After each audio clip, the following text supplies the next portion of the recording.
Allohim, men ba'zida o'zimdan uyalaman. Chunki senga faqat yuragim ezilganda, hayotim izdan chiqqanda yuzlanaman. O'sha og'ir kunlarda qo'limni ochib duo qilaman. Ko'zim yoshlanib yordam so'rayman.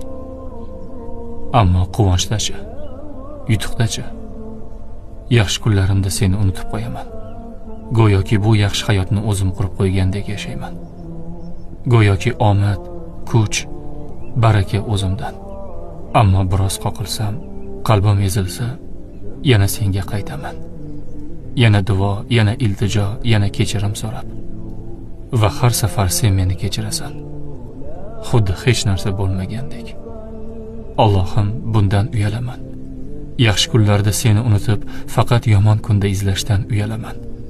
Iymonim faqat sinovda namoyon bo'lishidan uyalaman. Sen bergan quvonchli kunda senga shukr qila olmasligimdan uyalaman. Robbim, menga kuch ber. Faqat og'ir kunda emas, har kuni quvonchimda, tinchligimda, yutuqqa erishganimda seni eslashga kuch ber. Meni shukr qiluvchilardan bo'lishimni nasib ayla.